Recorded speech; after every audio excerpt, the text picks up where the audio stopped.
Greetings all and welcome. Hope you're doing well out there. This is just going to be a quick video doing a little budget financial recap for the prior 3 months.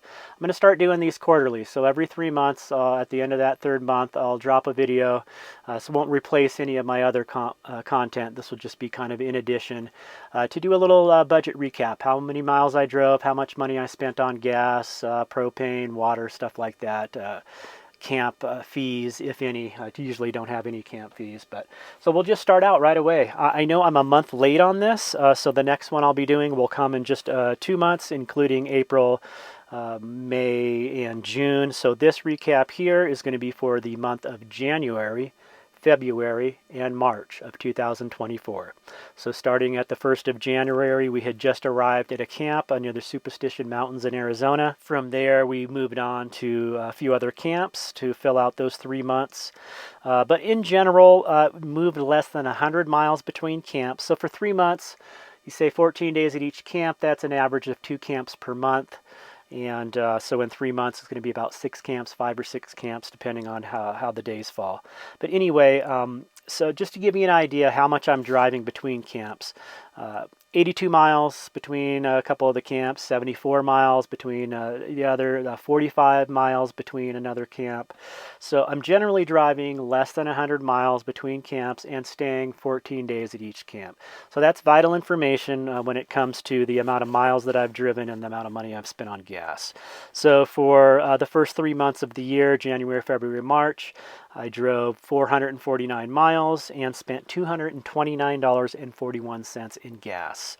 So to me, that's very little. When I first started out doing this, I was driving a lot more, spending a lot more money in gas. Of course, the big variable is the vehicle you drive and the miles per gallon you get. In my van, I have a 10-foot box van with a 4.8 liter V8 engine. I tow a small cargo trailer, a 4x8 trailer with my motorcycle in it, and I average about 12 to 13 miles per gallon. So you can take that into consideration. That's how I come up with those numbers there. And as far as, supplies that pertain to the camper van and the lifestyle, propane, drinking water, fuels for any type of heating, and then any maintenance on the vehicle. So for those first 3 months, I only spent $7 in propane. I had to fill my propane tank up twice. I just have a little 1-gallon propane. Propane was averaging about $3.50 per gallon, so that brings me to the $7 there. I will mention, though, I did get an electric kettle that I can boil water in with my solar setup here, and that has greatly reduced the amount of propane that I use. Now, for heat in the winter months, I use a diesel-fueled heater, so I'm buying diesel fuel for that. I spent about $25 in those first 3 months to keep that heater running. I don't use it all the time. It's really just when it gets below freezing. And then drinking water, I typically purchase filtered drinking water at these filtered water machines that you see out in front of grocery stores or inside grocery stores, generally about 25 to 35 cents per gallon.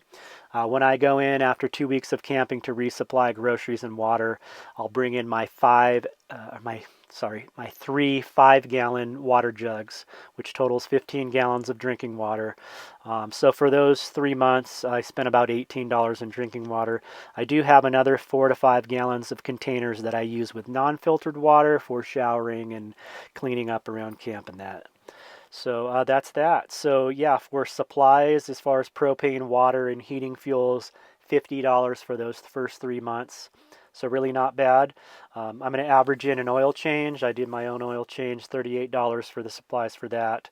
So that brings me to, for the first 3 months, January, February, March of 2024, $317.41 for gas and related supplies to camping. I'm not going to include food. That's personal. We all have different eating habits, how much we like to eat out and that. So if you're watching this video trying to get an idea of how much you're going to spend in gas and travel mileage and that's what this video will help you with. Your food cost really shouldn't change just because you hit the road.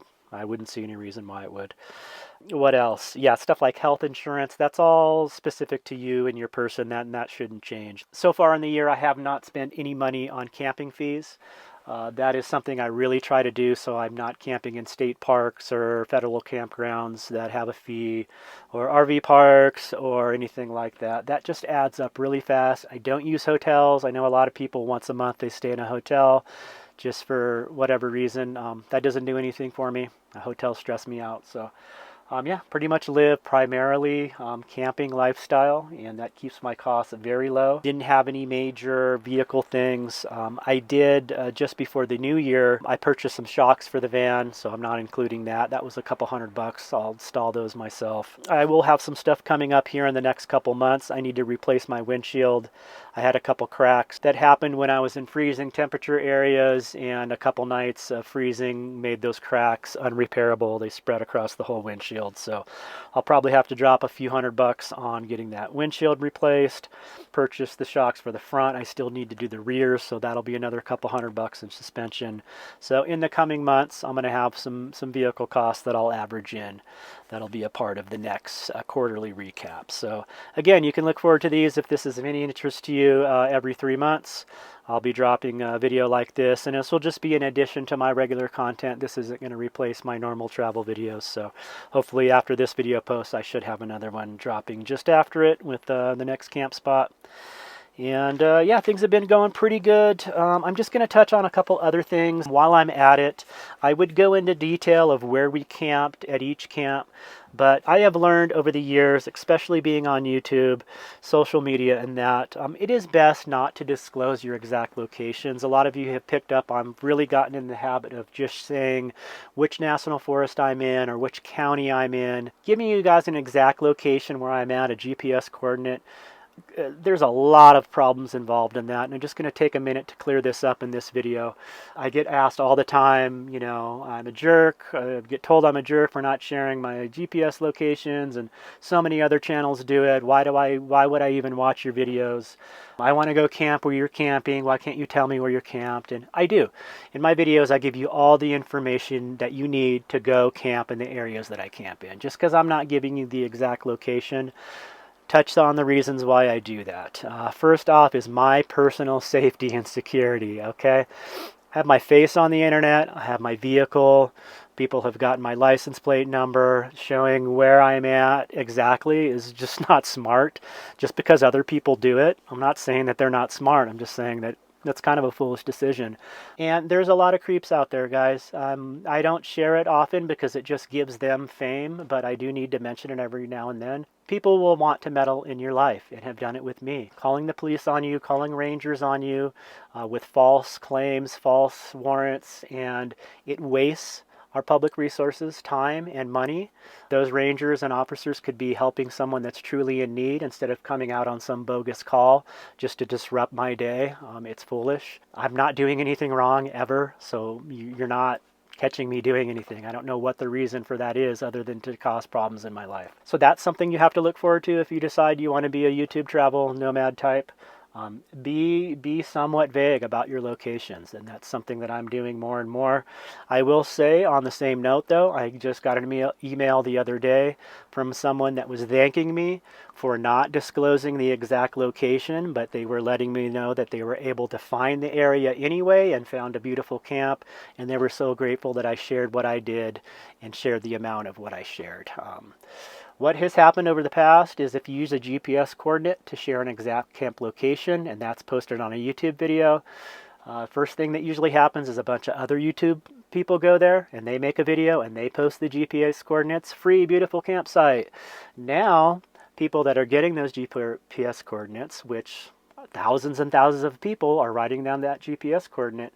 Instead of just giving them the national forest location where there's thousands of acres of public land where these people could go and explore and find a camp, all these people are going to flock to this one exact location. That exact location gets overused, trash gets left behind, and eventually it gets shut down. Or, you know, that's the worst case scenario. The least worst case scenario would be that you just show up and it's just, there's nowhere to camp because there's so many people there.